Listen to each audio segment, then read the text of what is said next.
5, 4, 3, 2, 1. We are live at our new time, 7 p.m. Eastern. Coming to you live as Lichtman Live. Say what's up to the people, Dad. There's a lot going on, and we got something really important to talk about.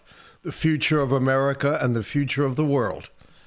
That seems very important. I think so. And I want to start with a quotation, if I may. You may. This is the top-rated Russian news show, and their prominent commentator, Dmitry Kisilov, who said, quote, "If we simplify it, after Trump, everything is now decided by the great troika," that's three, Russia, China, and the U.S.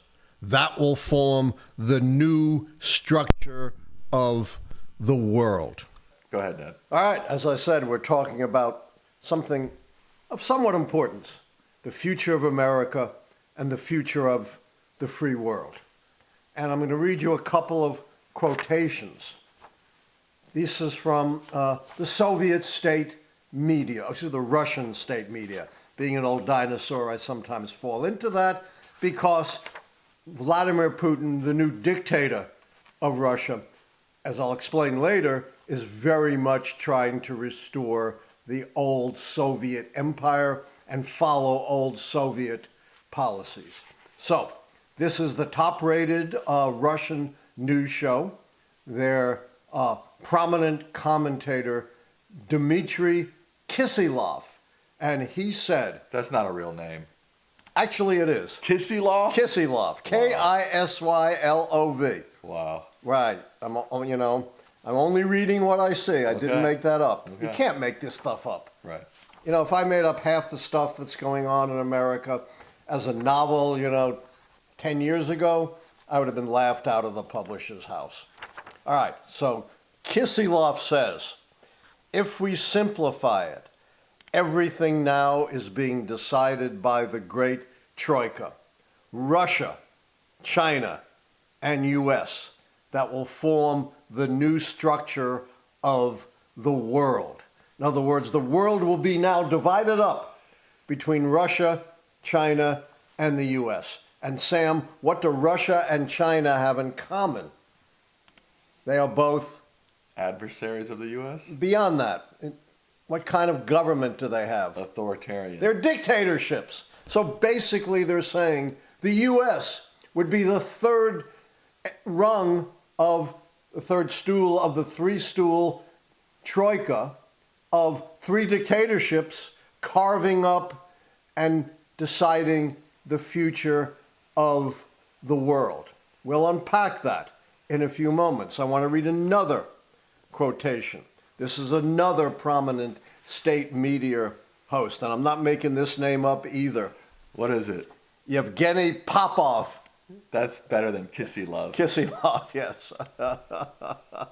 He said, "We in Russia wanted to saw the Western world into pieces, but he, Trump, decided to saw it through it himself." In other words, doing what Moscow wanted to do, cut the democratic Western world into pieces. Now, there has been reports from a former Soviet intelligence agency that back in 1987, they actually recruited Donald Trump. They were recruiting a lot of prominent businessmen to act as a Soviet asset. I am not going down that rabbit hole. I'm not claiming that he's a conscious asset or agent of the Russians. Those allegations are not proven, and I'm not going to, propagate them on this show. But I am going to explain how point by point by point, in just less than a couple of months, Donald Trump has ticked off the greatest priorities of the dictator of Russia, Vladimir Putin. Vladimir Putin is not our friend. He is not our partner. He is a murderous dictator who hasn't had a free election in Russia in 20 years, who brutally suppresses any political dissent, even to the point of murdering or trying to murder or imprisoning his political opponents. There is no free press in Russia. The state controls almost all of the media. And his goal is to destroy democracy wherever it can be found, particularly in the United States, but anywhere across the Western world. No different than the objectives of the old men of the Kremlin during the era of the Soviet Union in the period of the Cold War that followed the end of World War II. His other objective, of course, in addition to destroying democracy, creating this dictatorial troika, is to recreate the old Soviet empire, to gobble up as much territory as he possibly can. Not just Ukraine, but any other territory that he can put under his control as the Russian dictator. And this is a guy who, according to credible reports, has accumulated many, many billions of dollars for his own purposes, corruptly, living lavishly, while his people are suffering. You know, the people are not doing well and prosperous in Russia, but Vladimir Putin and his pet oligarchs are certainly doing extremely well. So what has Trump done to achieve the goals of Putin? I'm not saying he's done it as an agent of Russia, but the parallelism is almost exact. This is very similar to what happened in 2016, when Russia massively intervened to try to get Donald Trump elected. I'm not saying there was an overt criminal conspiracy between the Russians and the Trump campaign, but they were all on the same wavelength. They were all doing the same thing, including Russia repeatedly hacking into Democratic emails and then disseminating it through WikiLeaks. There is now another eerie parallelism between the goals of Putin and what Trump is doing. And I'll give you my theory when I'm finished about why, leaving aside the issue of whether, he was ever recruited by the Russians, why Trump might be doing this. First of all, what the Russians want is to discredit Zelensky, the president of Ukraine, who has led his country through an improbable 3 years of resisting what should have been the overwhelming superior military might of one of the world's great powers, Russia. A lot of, commentators were predicting in a matter of days or weeks that Russia would conquer Ukraine, and they've held out for 3 years. What has Trump done to discredit it? Zelensky, what has he called him, Sam? A dictator. Yeah, oh yeah, I forgot. He's a democratically elected leader. Yes, there haven't been elections since, but even the political opposition has agreed that they shouldn't be holding elections when they are so pressed by this aggressive Russian force that gratuitously invaded a sovereign country and has committed the most horrible atrocities in the course of the war. Trump has claimed Zelensky is so unpopular that his approval rating is 4%. Is that true, Sam? I assume no, but I don't actually know. No. The poll we have shows his approval rating is 57%, way higher than Donald Trump's own approval rating, which is somewhere in the mid-40% range. The difference between 4% and 57%, it's only 53 percentage points and 1,500% higher. So he not only, has falsely accused Zelensky of being a dictator, he just fabricated numbers to try to discredit him and has done a better job than Putin and the Russian state media in discrediting Zelensky. The other thing, of course, that Putin wants is to ratify Russian control over military-seized regions.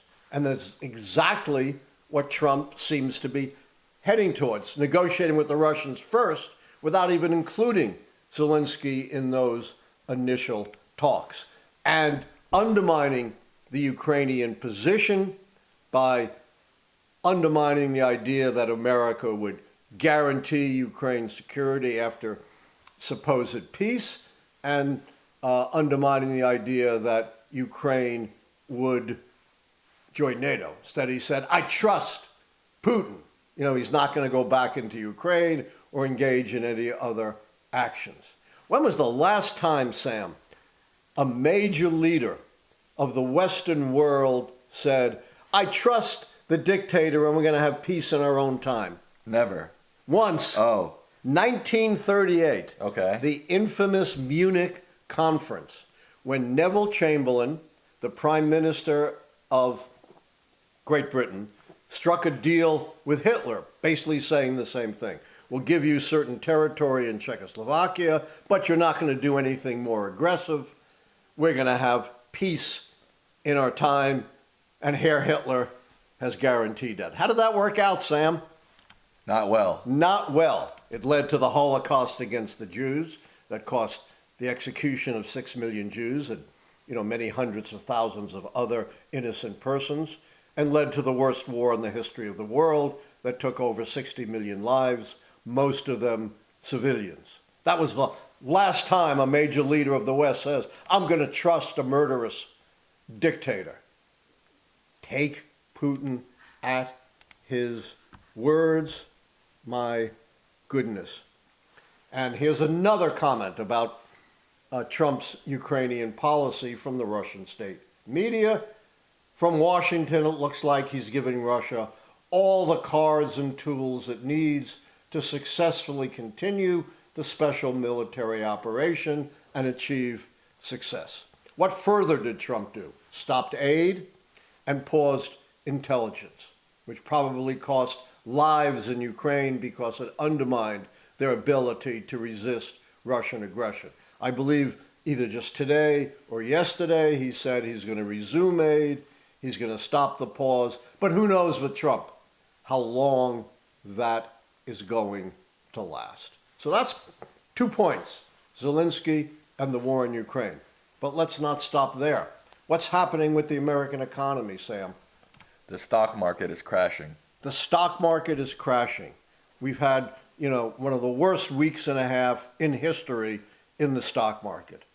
Americans are seeing their life savings melting away in the cumulative trillions of dollars. Consumer confidence is plunging.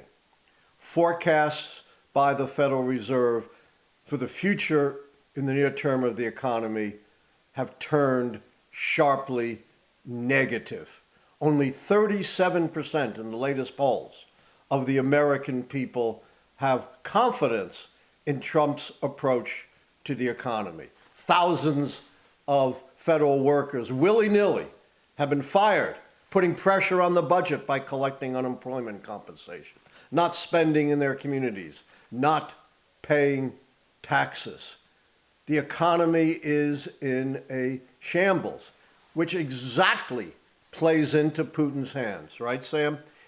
Yes. He likes nothing more than to create pain and chaos in the United States. He couldn't have done better if he had planned these economic woes himself. That's point 3. Let's go to point 4. Putin hates democracy. He wants to destroy American democracy and democracy wherever he can find it across the democratic world. Again, Trump is playing right into his hands, discarding the most basic tenets of American democracy, calling himself a king. Even George Washington refused to be a king, even though maybe he could have taken the crown. He wanted to see America survive as a democratic republic, and until the second Trump term, we've done that successfully. He said because he's saving the country, he's not covered by any laws. He said he can do anything he wants as president.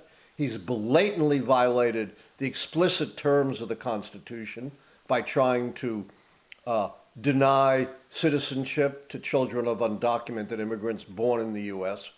And many courts, not just, left-wingers, have solidly repudiated him and warned about the dangers that his policies pose to some 230 years of American democracy.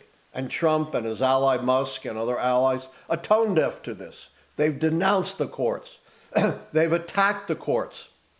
They've slow-walked compliance with court decisions, and they even talked about impeaching judges for no reason other than that they reached decisions contrary to what Trump is trying to do to American democracy. There's a real question whether the guardrails of democracy will hold or the U.S. will become the third dictatorship in what the Russian spokesperson calls the Great Troika of Russia, China, and the U.S. But it doesn't stop there. The Trump administration has shattered foreign aid programs of the U.S. Agency for International Development, programs that have saved tens of millions of lives since the program was established with overwhelming bipartisan support in 1961, and has brought America what's called soft power, incredibly valuable support and goodwill around the world. One of those who recently praised the activities of the USAID was none other than Senator Marco Rubio, who is now presiding over the dismantling of AID because he's simply caving in to what Donald Trump wants him to do. How does this help Russia? When America pulls out, Sam, who pulls in? Russia. Russia, and to an extent China, the two stools of the Troika. Doesn't stop there. Trump has relentlessly attacked American higher education in multiple ways. He has tried to dictate what teachers can teach and what researchers can do. They have to conform to his conservative Republican orthodoxy. He has frozen vital aid for critical medical research and other forms of research. He has disingenuously claimed to be a defender against anti-Semitism when he is the worst anti-Semite we've ever seen in the White House. Who has he targeted? What Jewish American is kind of the architect of all the ills of America? George Soros. George Soros. He bought and paid for Alvin Bragg, the politician, the DA in Manhattan, who successfully prosecuted Trump for 34 felony counts. Never mind that Bragg is a former federal prosecutor, a graduate of one of the most prestigious law schools in America. This is the old Jim Crow, horribly racist, horribly anti-Semitic meme that cunning, conniving Jews are manipulating simple-minded black people to go to war against white Christian America. This is a guy who said, if you don't vote for me and you're a Jew, you're a bad Jew. Thank you very much, Rabbi Donald Trump. He said if he lost the election, the Jews would be at fault. I can go on and on and on. He doesn't care a whit about anti-Semitism. He's using it as a club to withdraw aid from our finest colleges and universities. He's already announced a withdrawal of $400 million from Columbia University and has targeted some 65 other campuses for a possible withdrawal of aid. Putin has got to be smiling and laughing about this.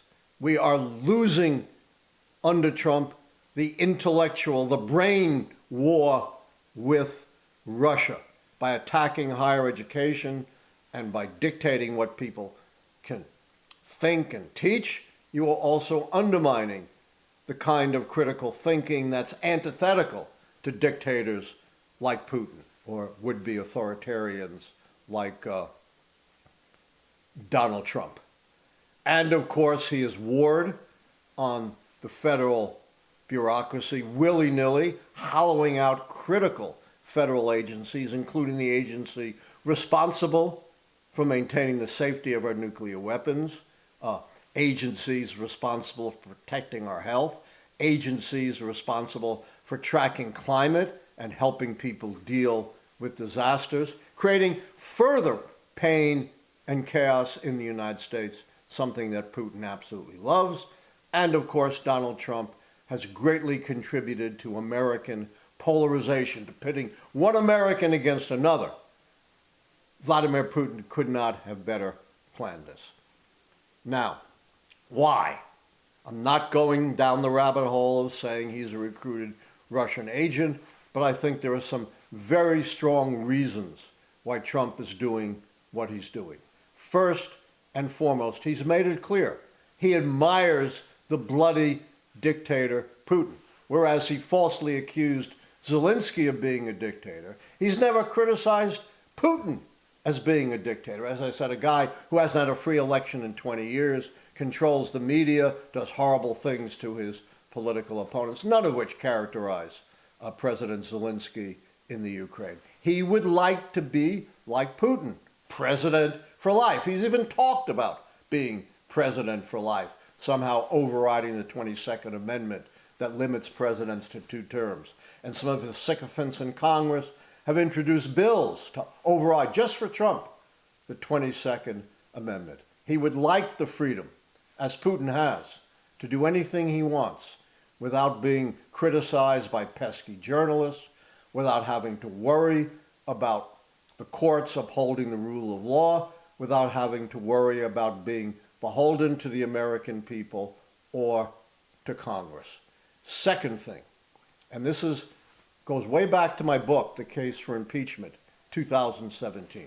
Since the early 2000s, now for over 20 years, Trump has desperately sought, as the crowning achievement of his business career, a magnificent Trump Tower in Moscow, the greatest tower building anywhere in the world. He almost got it, 20 years ago. It fell through. He's never stopped pursuing that dream. In fact, he pursued it during the 2016 campaign. Even though he denied it, the evidence was overwhelming that that's exactly what he was doing. Third, he views Russia as a major electoral asset. He understands how important Russian intervention was in the 2016 election. 99% on his side, despite what he might tell you. Even his own intelligence agencies agreed with that finding. And not only has he, adopted policies that play right into Putin's hands, he has dismantled our cyber attack capabilities against Russia, opening the door for Russia pretty much to have a free hand in launching cyber attacks on American interests and intervening in elections. And he's dismantled the part of the FBI designed to prevent foreign meddling in our elections. So I don't think you have to go down the rabbit hole of, is he really a Russian agent or not? It doesn't matter. Whatever the motivations, I think I ticked off 7 or 8 points at which he's doing exactly what Putin would have a Russian agent who was the American president to do. And I think there are 3 very strong explanations that don't require anything that nefarious to explain what Trump is doing. Wow, those were actually very excellent points. The one caveat is it's not really a caveat, but the one update is, since we posted this title and this thumbnail in this episode earlier today, Trump did take the freeze off of Ukrainian aid. So now that aid will be flowing back to Ukraine, which obviously Putin doesn't want. Right, I did mention that. And what I said was that was, one positive development in this sea of negativity. But Sam, with Trump, you never know. I don't think Ukrainians can be confident that that aid is going to keep flowing. Look at the dizzying things he's done with the tariffs. They're on, they're off, they're on, they're off.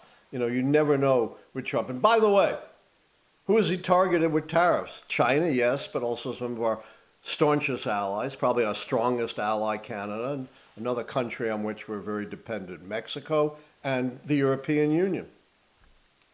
That is true. What was that? Don't know. Oh, okay. I think it's the refrigerator Okay. making ice. I wouldn't worry about it. I'll protect you. I'll protect you. Oh, okay. Okay. You ready to get to some questions? I'm always ready. All right. Our first question is from our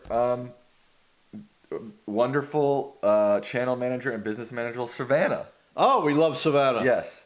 If the Trump administration's actions are this dangerous and dire, why does it seem that the United States is just taking the bystander effect to a new level?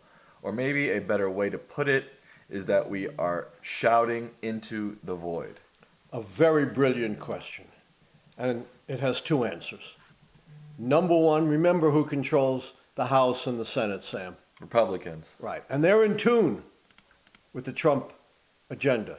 Of course, they're afraid of him, and they're afraid of Musk, who can put untold resources into any primary election and get them out of office. And, of course, Trump, can use his influence as well. But they agree with Trump.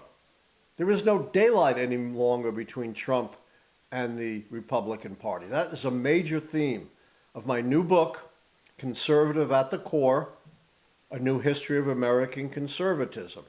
I point out that the Republican Party is MAGA. The old mainstream moderate Republicans, the Adam Zelenskys, the Mitt Romneys, they're gone. There's 2 or 3 in the Senate and virtually none in the House. Who's Adam Zelensky? Oh, what's his name? Adam Kissinger? Adam Kissinger. Okay. There we go. Thank you. Vladimir Zelensky. I'm glad I have a sharp young person when I'm being dyslexic to correct me. So they're all gone.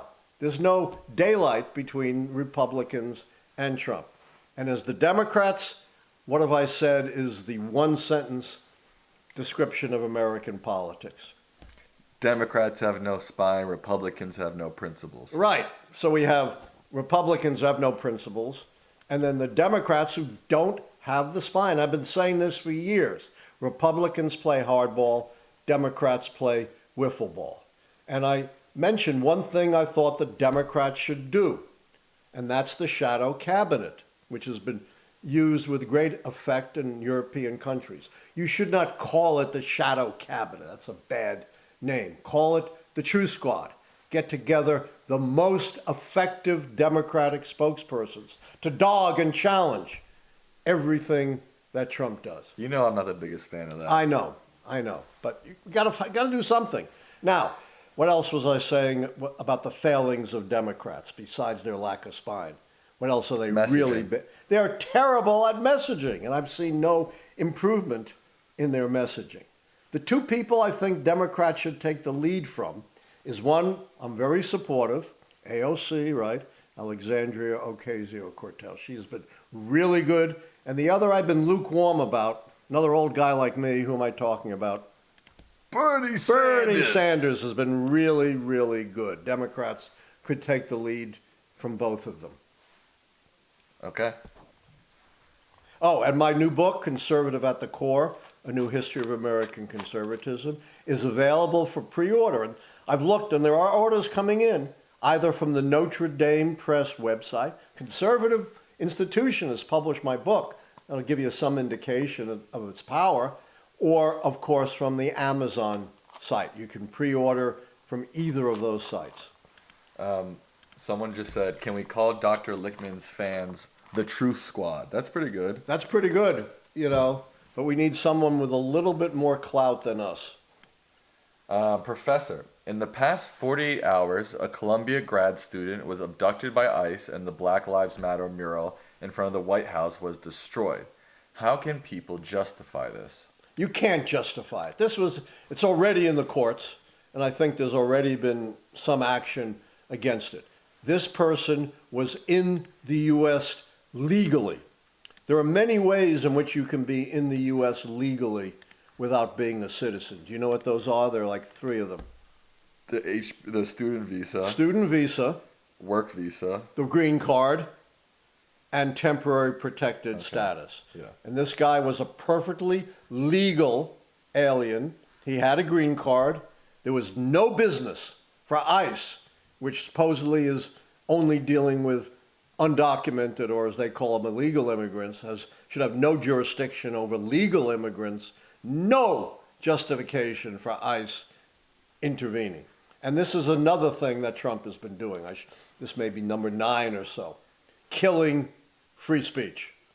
Again, a goal of Putin and every dictator. Don't let people criticize the regime. Don't let them say what they think. He has dictated what people can research, what teachers can teach. He's abolished, and I have a post on this, all kinds of words, from the federal government, including things like climate science or race. He's attacking institutions by withdrawing their aid. And this is another example. I don't think there's any evidence that this guy's a terrorist. And, quote, Trump calls these protests illegal protests. Well, I suppose the Boston Tea Party was an illegal protest. The right to petition your government is enshrined in our Constitution. The right to protest is one of the most sacred rights that Americans have held for well over 200 years. It was the protests by the Civil Rights Movement, led by Martin Luther King in the 1960s, that led to 2 of the most important landmark pieces of legislation in American history, the Civil Rights Act of 1964 and the Voting Rights Act of 1965. And we're now celebrating 60 years after Bloody Sunday in 1965, when voting rights protesters in Selma, Alabama, crossing the Edmund Pettus Bridge, of course named after a Confederate, and were viciously attacked by law enforcement. And that was the spark that led to the landmark Voting Rights Act of 65 that has enfranchised many millions of previously disenfranchised U.S. citizens. You all right there? Yeah, I'm good. Okay. I'm fine. This is from member Absolute Zero. Remember, if we forgot to do our housekeeping. Remember, if you want your question to have a chance to be posed to Professor Lichtman, you got to be a member or you got to donate. We got to make some money here, folks. Yeah, you see, we've had some technical issues. Well, the more resources we have, the better we can deal with our issues, right? Yes, and we've got 1,000 people watching, but only 400 likes. So please, please, please throw the stream a like. It really helps with the algorithm. We much appreciate it. If you're watching or not subscribed, please subscribe and click the notification bell so you know that we are live. Now, obviously, you've noticed that we're live earlier. We used to go live at 9 Eastern. Now we're live at 7 Eastern. I know a lot of people don't love that, but it's a lot easier for us. Oh, yeah. Yeah, 9 Eastern, it just takes a lot of energy that late at night to put on a show. So we apologize if you're not upset about the time change, but it really works better for us. Back to our question from Absolute Zero. They say, thank you for being awesome, Professor. You too, Sam. Thank you. Thank you. I'm curious whether there are ways we, the people, can head off voter roll purging in various states before it happens. I've been trying to notify Floridians to verify their voter roll before the upcoming election. I'm just looking for any way we can help save this great experiment. Yeah, there have been all kinds of, very detrimental voter suppression measures in the state, and now Trump and his allies are trying to pass national voter suppression legislation.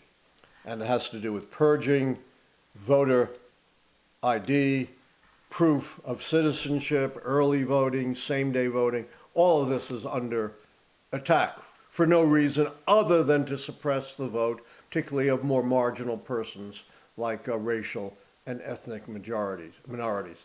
And our viewer has certainly suggested one important avenue, and that is to provide everyone you know as much information as you can to make sure they don't get purged or have the appropriate ID to vote or have citizenship papers, if heaven forbid. Show us your papers should become required in America. The other thing is to support by volunteering or donating to organizations like the ACLU, the Lawyers Committee for Civil Rights and the Law, and other groups, the NAACP, MALDEF, Mexican American Legal Defense and Education Fund, that are fighting these voter suppressions. They really could use your help. And if you're a lawyer, volunteer to help with the legal cases. Do you think Trump is deliberately trying to ruin the economy to make it easier for him to control the population? No question. There is no explanation for what he's doing that isn't deliberate. It's not that he has been repeatedly warned, not just by liberals and Democrats, but by independent experts on the economy, including, the Federal Reserve, which is, a bunch of bankers. It's not a bunch of wild-eyed radicals. And yet, in the face of all this, he still persists in doing this. I think there are a couple of reasons. One, the one that you pointed out. And two, I think he does have this vision, as crazy as it is, like so many other crazy visions he has, that in the long run, we can replace the income tax with income from tariffs. That's nonsense. It won't come close, but he believes that would be a way of relieving his very rich friends from paying taxes. For the ordinary American, it's not much relief. The ordinary Americans, certainly the working class Americans, do not pay their majority of taxes in personal income taxes. You know where they're paying it? And his reforms would have no effect on that. Sales taxes? No. The federal tax. Oh, federal taxes. Payroll taxes. Oh. You've had a job, right? Yeah. And you see on your little pay stub, Yeah. all those deductions. Yeah. It can amount to, I don't know, 15, 20% of your paycheck. And no matter how poor you are, you're paying that. Most poor people don't pay any income tax. Some may even get the earned income tax credit, but they're all paying payroll taxes. You can't get around that. Oh, I see. I didn't realize that. This may sound stupid. I didn't realize that payroll taxes weren't income taxes. They're not income taxes. And that's what most people don't understand. That for most Americans, Trump's so-called tax relief will have very little effect because they'll still be paying those payroll taxes.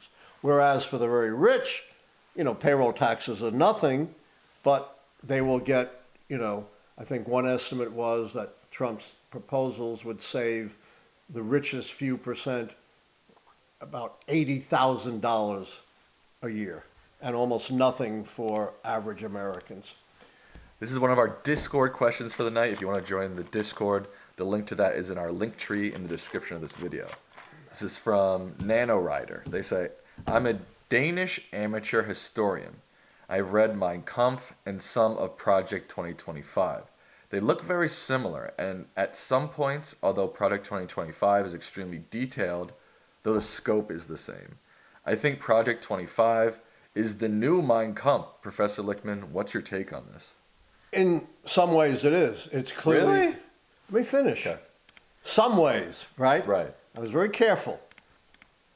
It is like Mein Kampf, a blueprint for, this charismatic, authoritarian leader to take over and supposedly save the country.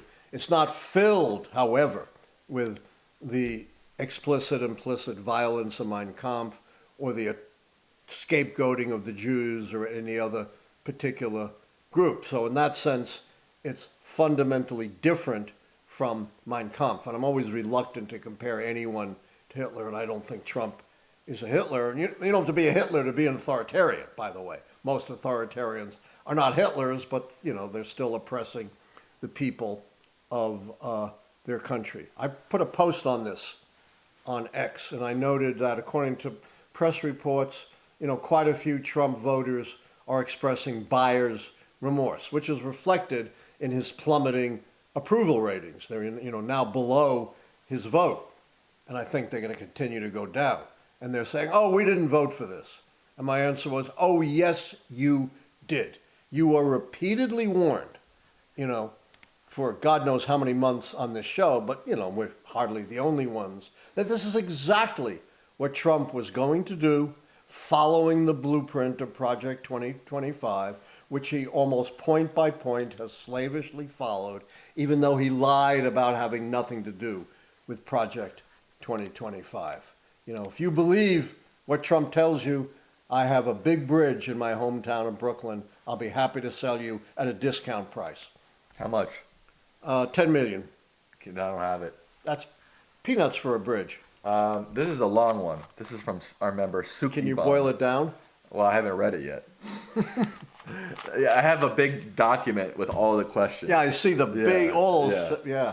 You know, I'm old. I'm not sure I can absorb that much, but I'll try. All right.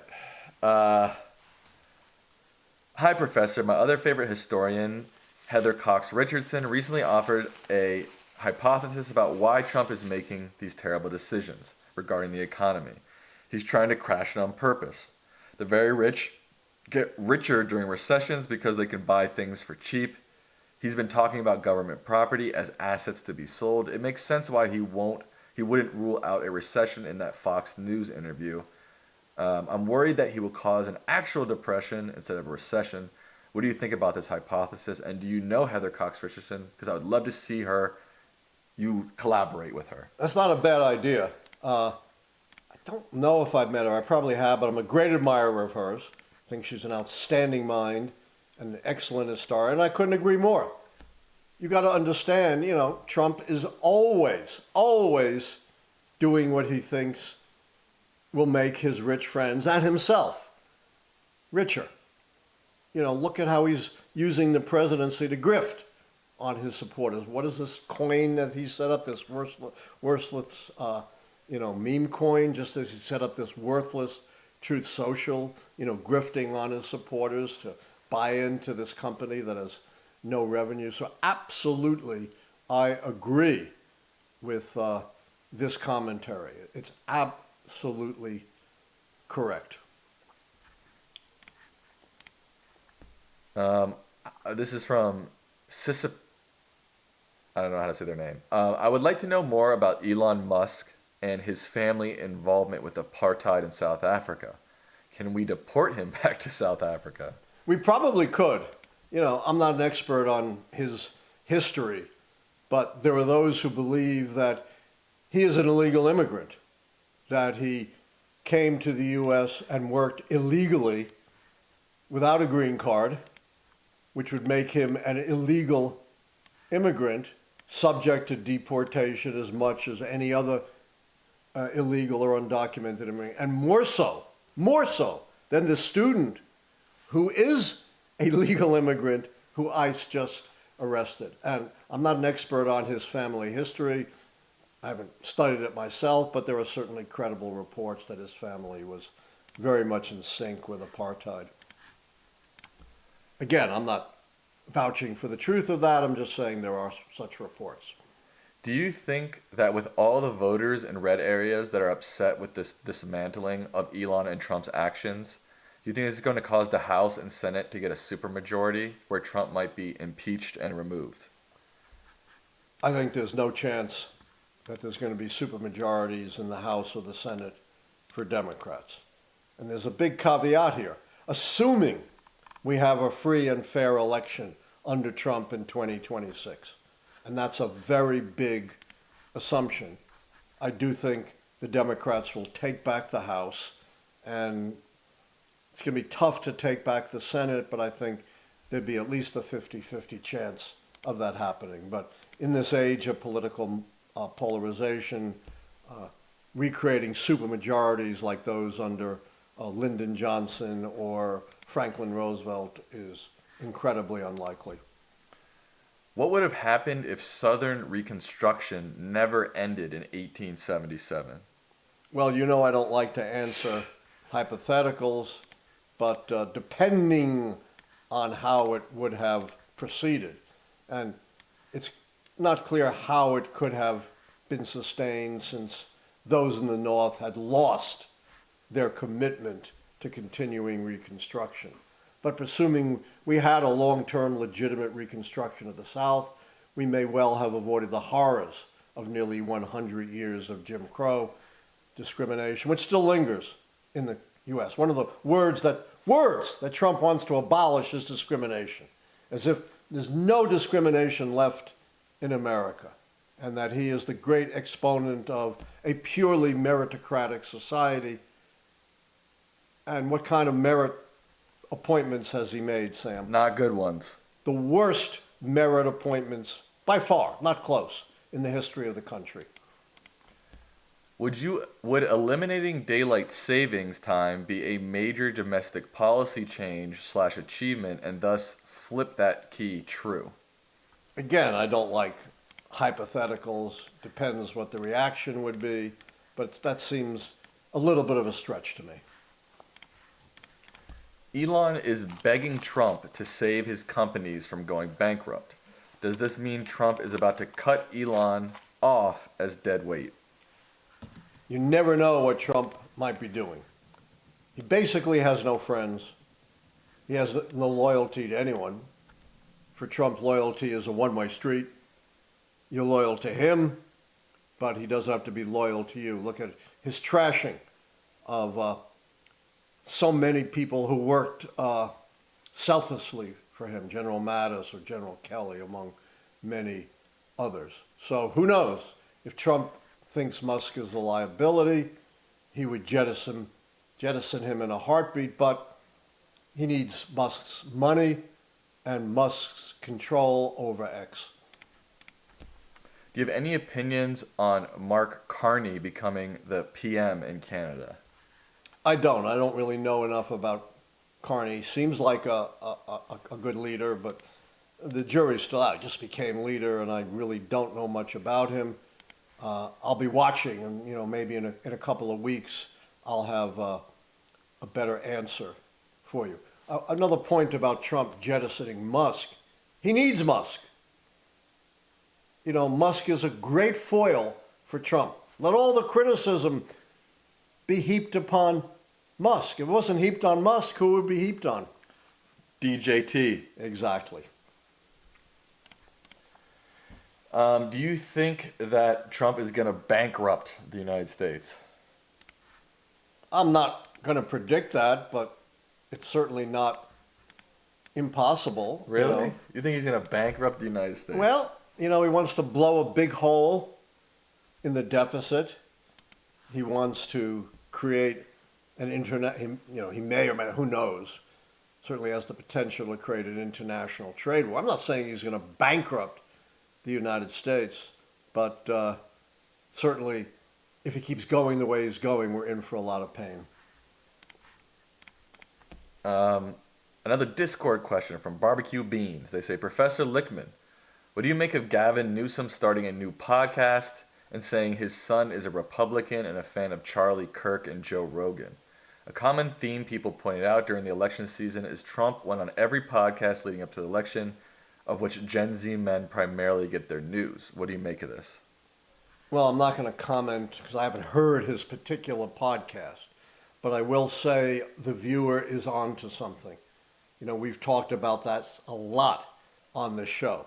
Not only are Democrats horrible about messaging, but they have defaulted to the Republicans critical means by which people get their information. They don't get it anymore from the major newspapers or the networks. Cable news is declining. These forms of alternative media are critical. And if Democrats want to play hardball and not just wiffle ball, they need to follow Newsom's lead in that regard. You really think having a podcast while you're trying to govern is a good idea, though? Why not? You can chew gum and walk at the same time. Yeah. I don't think it undermines his governance. It's no different from, people who are governing, going on the mainstream news media, having press conferences, making speeches. I think it's fine. And I encourage every Democratic-minded, and I mean Democrat with a small d, those who believe in our democracy, to begin utilizing these alternatives. We're doing that. I'm an old dinosaur. I grew up with the New York Times and NBC, CBS, and ABC News, but, I've adapted. We started with nothing, and now we have 168,000 subscribers. Yeah, and if you're not subscribed, subscribe. Please, and join, become members. That's Yes. how we survive. We've had what we just got one new member, John First. So Thank you. John First, for becoming Members a are member. gold because they give us a stable source of income. Absolutely. Comic Fan says the good news is in Europe, they are united and they have defense spending that has been piling up since the Cold War. Yes. Experts say Putin is not suicidal, and a NATO response would be detrimental to him. Do you agree with that? I'm loath to psychoanalyze Putin. Who knows? I don't think he's suicidal either, but I'm not, a psychological expert. He certainly is very aggressive and has been willing to sacrifice many tens of thousands of his own people in pursuit of his aggressive objective. But I am very glad to see that the European Union and NATO is not being cowed by Donald Trump. And in fact, I think Trump's attack on NATO has only strengthened the European part, the Canadian part, Australian part of NATO and made it a stronger deterrence to Putin. Whether it's sufficient or not, that's an open question. I'm worried about guaranteeing Ukraine's security if they get a peace agreement without the United States participating. Do you think Putin is holding something over Trump's head? I have no idea. I've given you other explanations which I think are sufficient without going that far to explain what Trump is doing, but I have no inside knowledge one way or the other about that. But as I've said, I'm not going there because I can't prove it. Right. Will Musk and Trump get away with firing thousands of federal workers? Yes and no. They already have. The courts have fought back against it.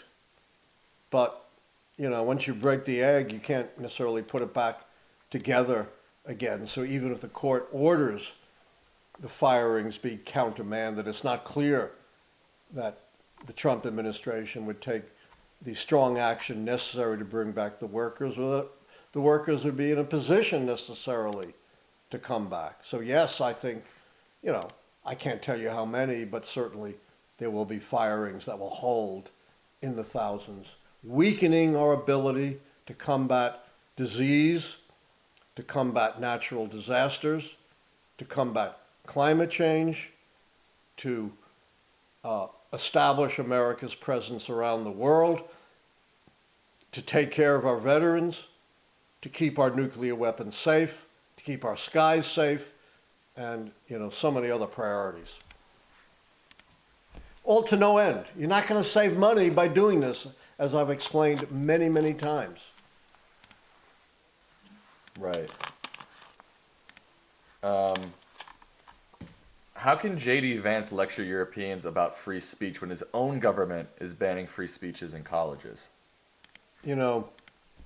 Hypocrisy has never been a product that's in short supply in American politics, and Trump and Vance have brought hypocrisy to a level we've never, to quote Trump, always something we've never seen before. Yes, we've never seen this kind of hypocrisy. But here's the thing, Sam. Trump has been doing this for more than 50 years. And how often has he been held accountable for what he does? Never. Never. So why would he stop? We just got a $20 donation from John Rogers. They say, thank you so much for the insight and the unadulterated truth. You two are great together. Thank you, John Rogers. We try.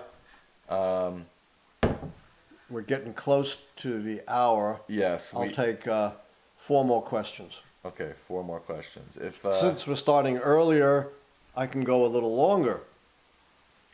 I think we should stick to an hour. All right, let's stick to. But I can take 4 more. It's not quite the hour. 4 more? 4 more. We'll try to be 3 more.